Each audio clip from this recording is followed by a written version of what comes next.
Sambutan yang pertama insyaallah akan disampaikan oleh Ketua DKM Masjid At-Taqwa Islamic Center Muhammadiyah, yakni Bapak Kusnadi MM Mkom.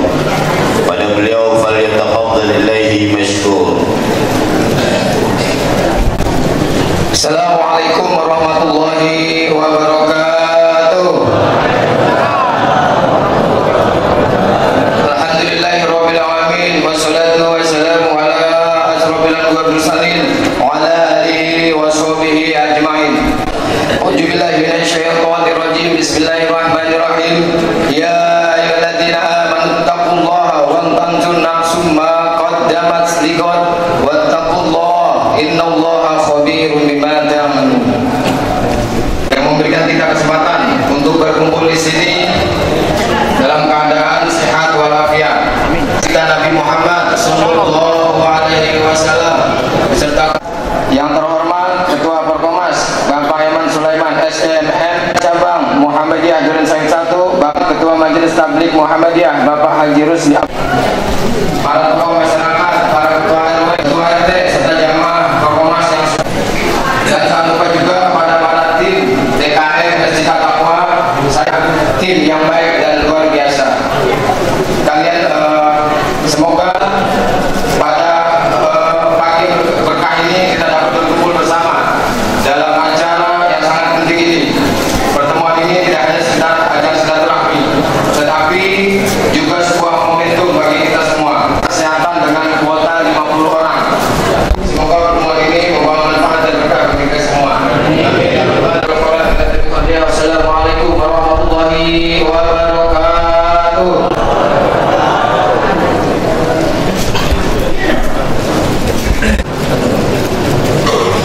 Akan langsung hari ini yakni materi kajian Islam yang akan disampaikan oleh Bapak Profesor Dr. Muhammad Nurrianto Al-Arif SEM.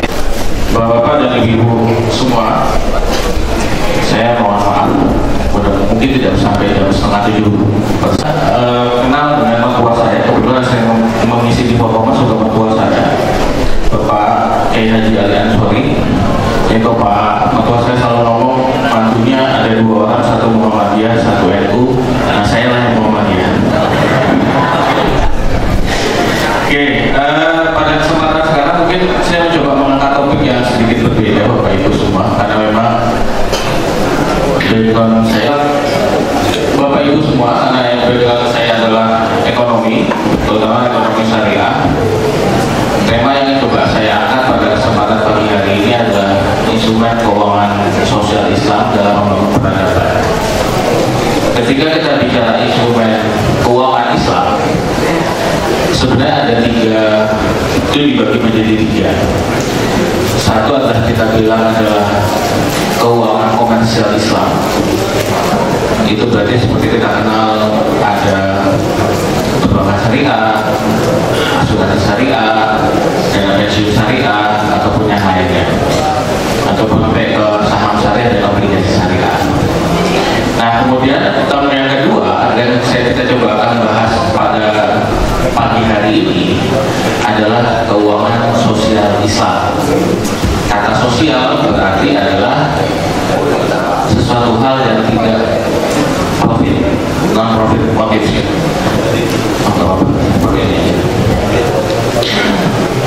Tidak mencari untung. Nah, kalau tidak mencari untung, maka kita akan bicara instrumen-instrumen seperti apa. Nah, saya tidak pakai sedekah, saya jelaskan kenapa saya tidak pakai sedekah. Kemudian yang ketiga, instrumen keuangan Islam yang ketiga adalah kita bilang adalah blended finance. Ada aspek komersil, ada aspek sosial. Apa contohnya? Kalau Bapak Ibu mungkin pernah dengar cash wakaf link suku, wakaf uang tapi dikaitkan dengan obligasi syariah atau suku. Apa sih? Kok bisa dikaitkan?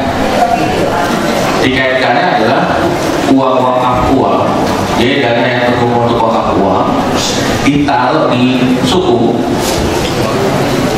Karena inti wakaf uang itu adalah tetap pokoknya tidak boleh berkurang.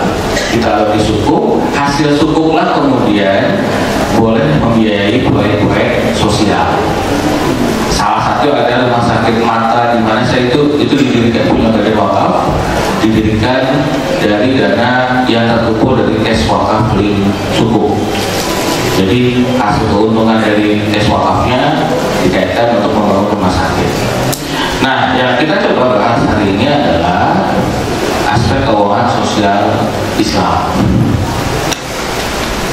Oke, tadi saya bilang berarti kita punya paling tidak ada tiga instrumen. Satu zakat, dua infak, tiga wakaf. Kenapa tidak sedekah Bapak Ibu? Karena kalau sedekah itu maknanya terlalu luas. Dan kalau aspek ekonomi kalau terlalu luas kan kita tidak bisa dibuat satuan unit uang. Kenapa tidak bisa kayak kan ada hadis ya Bapak Ibu ya, senyum itu adalah sedekah. Nanti kalau senyum itu masuk instrumen keuangan sosial Islam, Bapak Ibu telazis apa ngebahasnya itu senyum, gimana nyatanya? Jadi makanya saya bilang zakat, infak, dan wakaf. Oke, pertama zakat. Terminologi zakat adalah kewajiban setiap umat Muslim yang sudah memenuhi persyaratan. Di mana zakat ada dua, ada fitrah, ada mal. Kalau fitrah berarti dibayar hanya ketika bulan Ramadan dalam Idul Fitri. Tapi nanti pada beberapa diskusi yang muncul, kalau di zakat fitrah adalah terkait dengan besaran zakat fitrahnya. Berapa sih Bapak Ibu besaran zakat fitrah?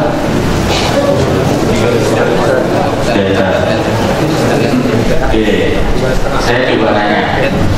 Kalau orang kaya, yang kaya banget ya, dia nggak pernah makan di rumah, dia nggak pernah masak, terus zakat fitrah berapa?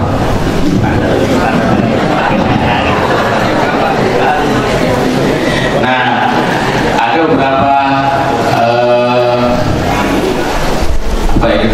ilmuwan atau beberapa orang berpendapat untuk orang-orang yang sangat-sangat kaya, zakat fitrah tidak bisa menggunakan ukuran liter, tapi adalah konsumsi harian dia sehari berapa untuk makan. Kalau sehari dia makannya 1 juta, ya berarti zakat fitrahnya dia 1 juta. Kan zakat fitrah itu ini apa? Adalah makanan yang kita makan sehari-hari. Makanya nggak boleh misalnya kita biasa makan beli beras Berapa Bu? Beras paling mahal seliter Bu? 15.000. Kita bayar zakat fitrahnya pakai beras 10.000, boleh nggak? Enggak. Makanya kalau orang kaya kan dia biasa makannya sekali makan berapa? Kadang kalau kita makan di restoran sudah sekali makan 1 juta atau lebih. Jadi bukan seperti kita sebanyakan ya. Kita kan makan warteg juga nggak masalah lah ya. Nah, berarti konversinya adalah seperti itu. Itu diskusi yang muncul ketika kita membahas zakat fitrah. Tapi kalau zakat fitrah itu kan sifatnya hanya bayar, salurkan, selesai. Tidak zakat harta. Klasifikasi zakat harta berarti nisabnya adalah 85 gram emas. Ini yang disepakati ya. Berapa harga emas? Ya harga emas yang berlaku pada tahun itu. Sekarang kalau nggak salah emas itu 1,4 ya. Yang emas logam mulia ya. Berarti kalau 1,4 kali 85, nah berarti itulah nisabnya. Atau kita gampang supaya ini 1 juta ya, supaya gampang menghitungnya. Berarti penghasilan di bawah 85 juta itu belum wajib zakat. Kemudian yang kedua, zakat itu harus 1 tahun kepemilikan. Meskipun nanti ada istihad terkait dengan zakat profesi. 1 tahun kepemilikan berarti harus benar-benar adalah kepemilikan dia penuh. Ketiga, kadarnya. Nah, klasifikasi zakat nanti macam-macam Bapak. Ada zakat perhiasan, zakat pertanian, zakat barang temuan, zakat apa lagi? Peternakan dan lain-lain. Bahkan berkembang sekarang istilahnya zakat saham sampai zakat obligasi dan lain sebagainya. Nah kalau yang lain kita tidak usah terlalu bahas. Masuk zakat tambang. Tambang masuknya kemana Bapak Ibu? Zakat tambang itu biasanya masuknya dikategorikan sebagai zakat barang temuan. Tapi adalah yang pakai usaha. Nah kaitan dengan zaman Nabi kan hanya bilang zakat perhiasan, zakat emas. Lalu kemudian zaman sudah berubah. Orang profesinya juga macam-macam. Ada dokter, ada pengacara, ada dosen. Terus untuk zakatnya pakai zakat yang mana? Maka MUI kemudian membuat fatwa adalah kita buat namanya zakat penghasilan, atau berkembang lagi namanya zakat profesi. Nah zakat profesi hidupnya di mana? Adalah hidupnya di zakat emas, di mana kategorinya tadi adalah nisabnya adalah 85 gram, kemudian harus 1 tahun. Nah untuk profesi sudah ada istihad bahwa zakat profesi tidak harus setahun sekali bayarnya, tetapi pada saat gajian. Kenapa? Karena biasanya sifat manusia kalau lagi duitnya kecil nggak apa-apa keluarnya.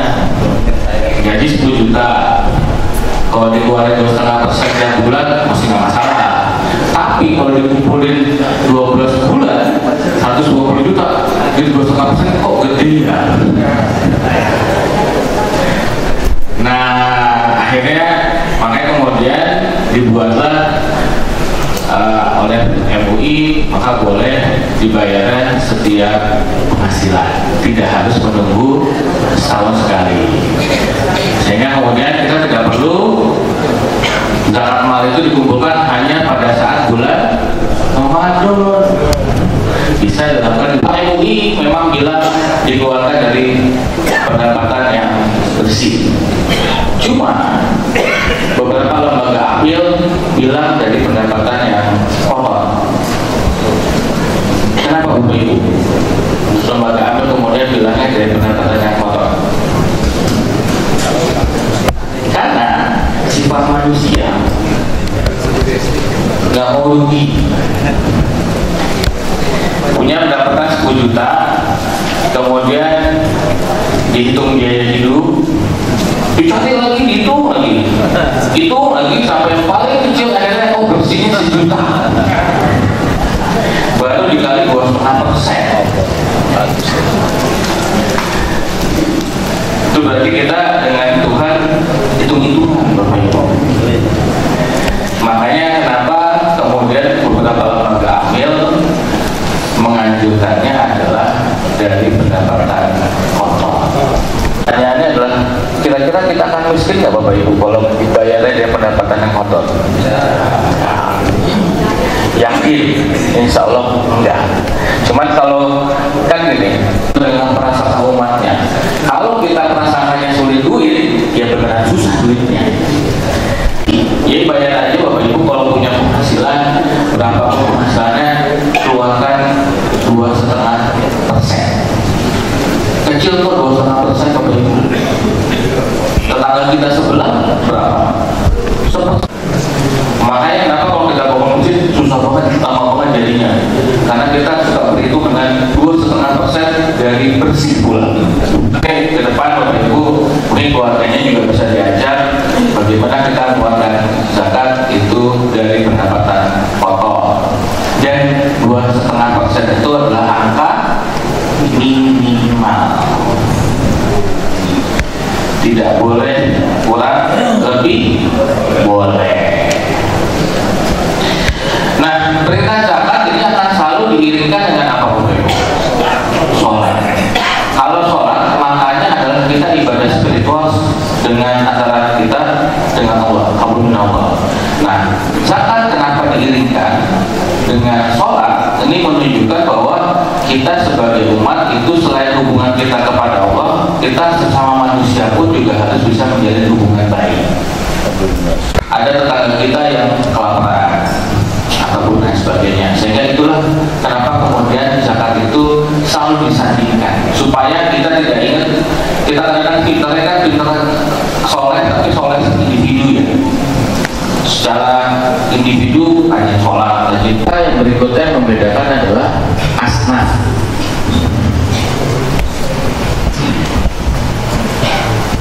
Zakat itu tidak boleh dibagikan di luar kelompok asnaf.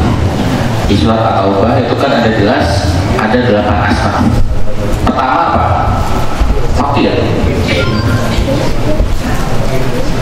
Fakir itu adalah orang yang benar-benar tidak bisa memenuhi kebutuhan hidupnya sama sekali.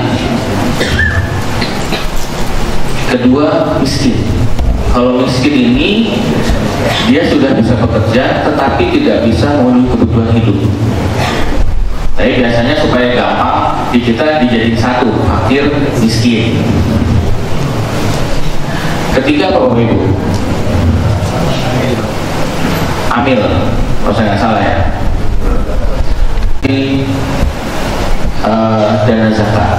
Tapi dia punya batas maksimal.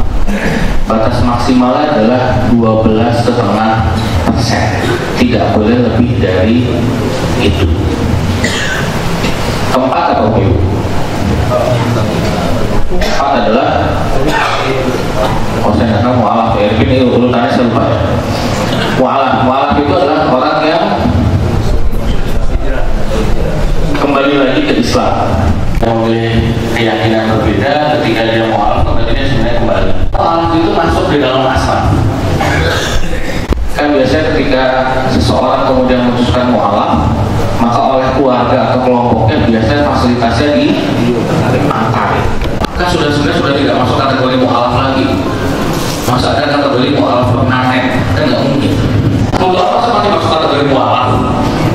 Oleh umat, dia tadi masuk asal mu'alaf, tidak lagi keyakinan, maka dia tidak akan konversi lagi ke agama asalnya. Makanya Umar bin Khattab itu menghilangkan. Tapi dalam yang kebetulan mualaf tapi gawat lembaga ya. Kemudian berikutnya adalah orang berhutang. Jangan sampai hutang kan yang judi online. Nah ini juga harus hati-hati Bapak Ibu semua. Sekarang apa-apa kan pakai HP, uangnya pakai pinjol, lengkap lah hidupnya perbedaannya. Nah kalau kayak gini boleh nggak ini biaya elektronik ini? Misalkan terkena pinjol, tapi karena untuk memenuhi kebutuhan hidupnya. Nah maka ini kita boleh untuk biaya dari asnaf ghorimin. Kemudian berikutnya ada rikob. Rikob ini adalah hamba sahaya. Kalau sekarang masih ada nggak hamba sahaya? Nggak ada. Ibu sabil ini adalah orang-orang yang kita bisa bilang menuntut ilmu.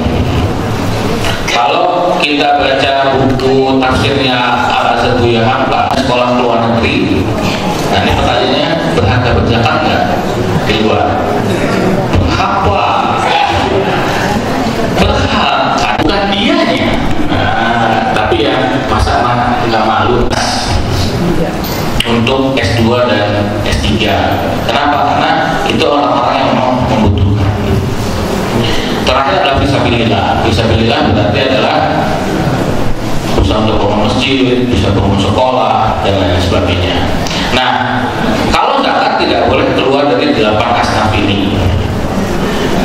Lalu kalau kita butuh misalkan bantu Palestina atau ada bencana, maka kemudian lembaga zakat punya yang lain, instrumen yang lain adalah infak. Tidak boleh lebih dari 12,5% untuk operasional dan untuk membayar amil dan lain sebagainya. Boleh. Nah ini yang beda. Nah instrumen yang ketiga, wakaf. Wakaf itu kita bisa definisikan dulu adalah sebagai kalau Bapak Ibu punya tanah, punya bangunan, kemudian diwakafkan. Akhirnya jadinya apa?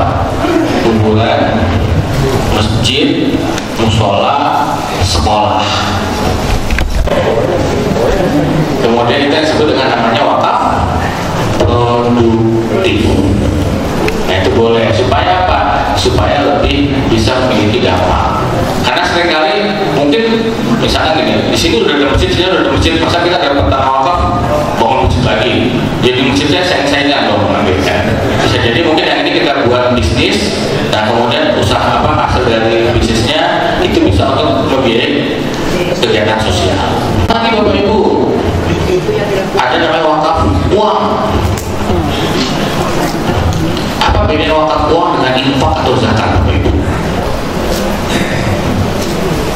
Ini orang suka sering salah ya, bilang saya wakafkan kasih uang, terus oleh pengelolanya langsung diberikan ini itu, boleh nggak? Nggak boleh. Kenapa?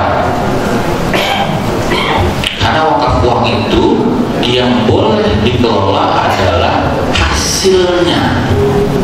Terminologi wakaf adalah pokok dari wakaf itu tidak boleh berkurang.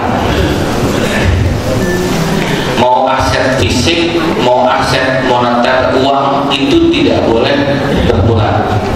Boleh investasi di sektor keuangan, misalkan taruh di bank deposito, dapat margin.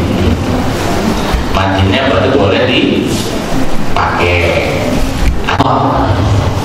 Karena sudah diniatkan untuk langsung beli karpet sajadah. Nanti beda dengan wakaf uang ya Bapak Ibu ya. Nah, kenapa kemudian 3 instrumen ini menjadi hal yang penting untuk kita bisa bangun peradaban?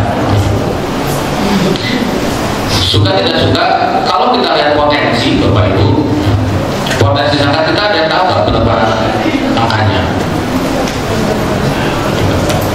Ada yang tahu? Potensinya kira-kira berapa triliun? Banyak ratusan. Ini betul. Saya mau di kampus nggak boleh ada kata-kata banyak. Banyak sedikit itu terminologi yang tidak jelas.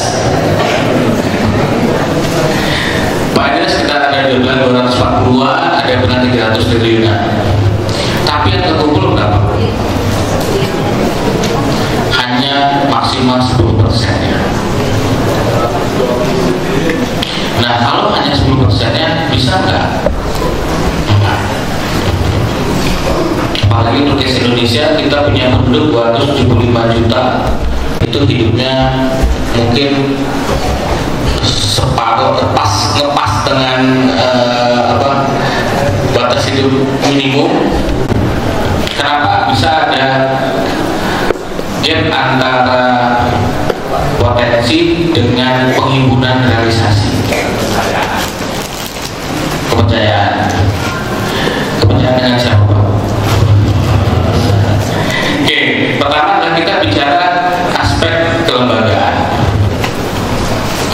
Ternyata banyak di antara kita yang lebih suka bayar zakat, infak itu langsung atau ke masjid atau ke kiai, tapi tidak terlembagakan. Kenapa? Ketika kita memberikan pengeluaran, baik nggak? Baik. Cuma kemudian dana itu tidak bisa dimanfaatkan secara maksimal. Kalau kita lihat lembaga Bapak Ibu, apakah seperti dompet duafa, lazismu, ketika ngasih zakat itu modelnya langsung? Sekarang enggak. Sekarang modelnya ada yang dijadikan produktif atau kayak saya lihat dompet duafa punya di daerah Lenteng Agung itu semacam kayak sekolah pelatihan. Kenapa? Karena kalau kita bicara mustahil itu orang yang berhak menerima zakat, itu ada 3 kategori. Kategori pertama adalah orang yang benar-benar memang nggak punya daya dan upaya. Dia sudah lansia atau dia punya keterbatasan sehingga dia tidak bisa mencari nafkah lagi. Maka kalau yang ini kita boleh kasih bantuan zakat berupa bantuan tunai untuk dia bisa hidup. Yang kedua, dia masih sehat secara fisik, sehingga yang kita perlu lakukan, tapi dia mungkin nggak punya skill, nggak punya keahlian. Maka yang bisa kita berikan adalah pelatihan. Nah, ini yang dilakukan oleh beberapa lembaga amil. Mereka punya adanya rumah produktif, ada Al-Azhar punya apa ya namanya, itu adalah memang fokusnya adalah memberikan pelatihan kepada para mustahil sesuai dengan kebutuhan. Ada yang pelatihannya misalkan jadi tukang cukur, ada. Maka sekarang kan kita bilang tukang cukur banyak asgar ya, asli Garut. Itu bisa jadi dikasih pelatihan memang untuk, dan kemudian dikasih alat. Yang ketiga adalah orang yang mungkin dia punya skill tapi dia nggak punya modal, maka dia diberikan modal. Tapi modal biasanya model adalah model bergulir. Kenapa harus dikembalikan? Karena biasanya orang-orang kita kalau dikasih duit terus dibilang terserah mau pakai buat apa, itu pasti nggak buat usaha. Mungkin kita pernah dengar Bapak Ibu beberapa tahun yang lalu sebelum model RMK ya, Dewan Kelurahan ya, dulu kan ada dana PPMK ya. PPMK itu selain sosial ada untuk yang dana bergulir. Itu mayoritas nunggak. Kenapa nunggak? Karena dia bilang kan uang pemerintah ini nggak perlu dibalikin. Padahal itu utang sebenarnya. Nah, makanya dana zakat kenapa tidak diberikan tapi harus bergulir supaya orang punya komitmen untuk mengembangkan usahanya. Nah, inilah kemudian kenapa lembaga-lembaga amil kemudian harus melakukan inovasi produk sehingga bisa lebih, satu tadi adalah kepercayaan, supaya orang lebih percaya sehingga tidak lagi membayar secara tradisional. Makanya sekarang masjid-masjid itu diharapkan untuk menjadi UPZ. Cuma memang UPZ itu punya kendala memang, unit pengumpul zakat ya. Masalah UPZ itu kalau gabung sama OPZ-nya Basnas, event Basnas DKI, Basnas pusat, uangnya harus setor dulu ke sana, 70% betul. Itu pun kalau kita mengajukan proposal. Tapi itu adalah bagus, kenapa? Untuk pencatatan dan supaya lebih terkoordinir. Kenapa kalau kita pakai pendekatan tradisional akhirnya kurang impactful, kurang berdampak? Karena akhirnya bisa jadi satu orang yang sama itu dapat bantuan dari berbagai lembaga. Mungkin nggak? Mungkin. Sementara ada orang lain yang nggak kelihatan miskin karena dia nggak mau minta-minta, akhirnya nggak dapat ini, padahal dia kekurangan. Nah makanya kemudian kita menyarankan adalah selalu ketika kita bayar zakat kalau bisa melalui lembaga supaya jelas terukur. Atau kalau Bapak Ibu punya, bahkan saya punya sanak saudara yang memang boleh dizakati, ya paling enggak dari 2,5%, 1,5% masuk lembaga, 1% silakan dikelola sendiri. Kedua, kenapa masih ada gap? Ya tadi sifat greedy-nya manusia, di mana kita menghitung dari zakat yang bersih. Udah penghasilan paling bersih, itu pun angkanya paling kecil. Nah mungkin itu nanti akan menjadi PR kita. Ya ketiga memang aspek lembaga yang memang di kita masih kurang ya, jadi sehingga kita perlu tingkatkan. Karena kalau kita bisa mengelola zakat dengan baik, Bapak Ibu semua, pernah dengar kisahnya Umar bin Abdul Aziz, Khalifah Umar bin Abdul Aziz. Di zaman beliau bukan susah nyari orang mustahik. Kalau kita di Indonesia sekarang semuanya jadi mustahik, benar kan? Indikatornya apa? Coba lihat kalau kita lagi Idul Fitri, Idul Adha, pasti banyak yang minta kupon beras sama kupon daging. Mending mintanya ke satu tempat, ke masjid satu lagi, masjid satu lagi. Pertanyaannya itu daging semua membuat apaan emangnya? Kalau banyak-banyak. Nah, akhirnya kan motifnya berbeda. Kalau di masa Umar bin Abdul Aziz, yang susah itu bukan nyari mustahik, Bapak Ibu.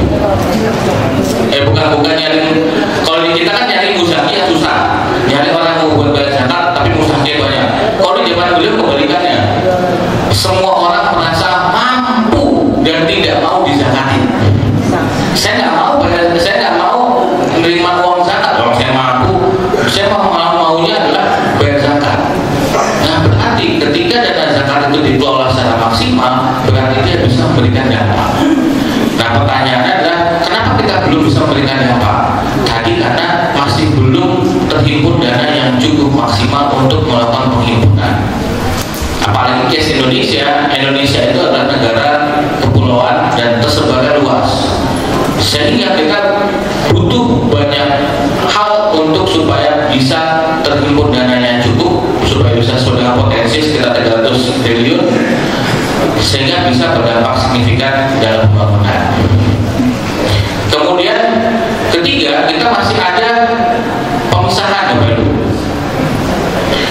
Kalau zakat itu kan undang-undang, basisnya undang-undang zakat wakaf 38 undang-undang 2011, amandemen dari undang-undang 99, dimana kalau di kita antara yang ngelola zakat itu adalah di Basnas atau LAS, sementara yang ngelola wakaf di mana? Badan wakaf. Maka saya pernah buat tulisan, seharusnya supaya berdampak pengelolaan zakat wakaf di Indonesia itu harus menjadi satu lembaga. Kalau kita lihat secara kelembagaan antara Basnas dengan BWI, yang paling banyak duit yang mana? Basnas, Pak. BWI itu nggak punya duit. Kenapa nggak punya duit? Dia punya aset, tapi di aset kalau dibangun butuh duit nggak? Nah, dia nggak bisa menghimpun karena cash wakaf itu pun tidak bisa banyak. Dia pun bisa banyak, tapi butuh butuh waktu yang lama.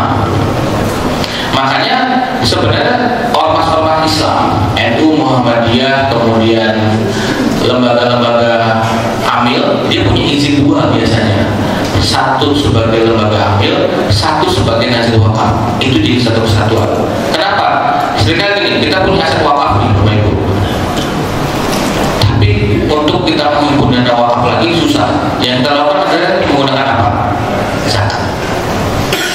Atau kalau Bapak Ibu main ke daerah Parung Bogor, ada rumah sakitnya dompet duafa. Itu duafanya untuk bangun rumah sakitnya pakai wakaf, tapi operasionalnya untuk duafa pakai dana zakat. Maka perlu ada integrasi. Di zaman Nabi, Khulafaur Rasyidin dan Khalifah sesudahnya tidak ada bedain. Oh, ini Baitul Mal itu hanya untuk zakat, wakaf berbeda. Enggak. Di zaman Nabi lah, ketika kita bicara instrumen keuangan Islam, keuangan sosial Islam, maka dia ada satu lembaga disebut namanya lembaga Baitul Mal. Dia yang menghimpun semuanya. Nah, ketika dia menghimpun semuanya, maka itu akan lebih berdampak. Karena tidak lagi ada perbedaan antara oh ini zakat, infak, oh ini wakaf, tapi dia dijadikan satu kesatuan. Nah, kalau itu yang bisa kita lakukan, maka berarti mimpi kita untuk bahwa keuangan sosial Islam akan bisa kembali seperti zamannya Khalifah Umar bin Abdul Aziz, insya Allah bisa terwujud. Nah, tinggal bagaimana kita melakukannya. Mungkin ada pertanyaan adalah, kalau duit zakat kita secara income pendapatan tidak cukup, maka berarti kita tidak perlu berzakat, tapi kita berinfak. Yang sudah Pak, infak terus ya Pak. Nanti Bapak senyum sama saya hitung Pak. Karena sedekah maknanya terlalu luas. Jadi kalau infak itu ada infak wajib, ada infak sunnah. Kalau infak wajib zakat, infak sunnah yaitu infak seperti yang kita pada umumnya. Kalau sedekah lebih luas lagi maknanya, karena membuang duri di jalan sedekah, senyum kepada tetangga sedekah. Nanti Bapak, saya bilang Pak, nanti Bapak ke masjid terus senyum minta dihitung, itu kan nggak bisa Pak. Jadi kita bilang, maka terminologinya kalau saya menggunakan zakat, infak dan wakaf. Nah, mungkin Bapak Ibu itu yang mungkin beberapa hal yang bisa saya sampaikan karena udah mau setengah 7. Sekali lagi saya mohon maaf, saya mungkin kan harus ngejar waktu untuk ke MUI di Jalan Proklamasi, sehingga mungkin kita cukupkan. Intinya pada prinsipnya adalah Bapak Ibu, bagaimana instrumen-instrumen keuangan sosial seperti zakat, infak, dan wakaf itu harus selalu kita berdayakan, sehingga dia akan sangat berdampak dalam membangun peradaban. Tentu kita ingin ada kisah menarik Bapak Ibu di Mesir, saya lupa namanya,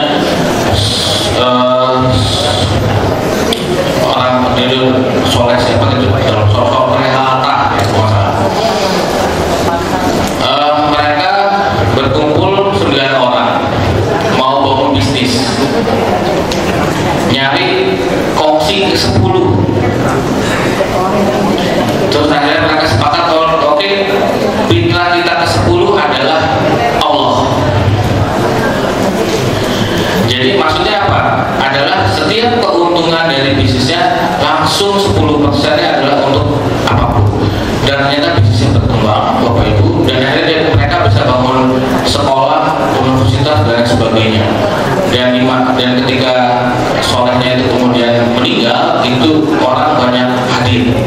Nah, itulah menunjukkan bahwa ketika dana-dana sosial Islam itu kita bisa berdayakan, maka dia akan bisa memberikan dampak dalam membangun apapun.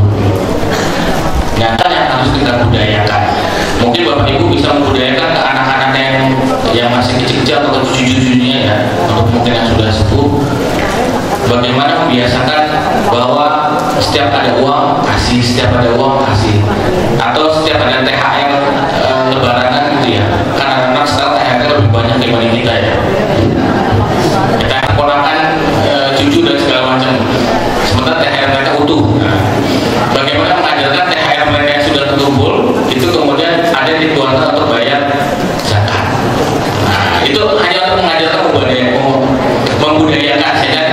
sudah dewasa, setiap mereka punya penghasilan akan langsung dikeluarkan untuk event zakat ataupun infak. Mungkin dari saya kurang lebih seperti itu Bapak Ibu semua. Terima kasih banyak. Saya mohon maaf apabila mungkin ada hal-hal yang kurang berkenan.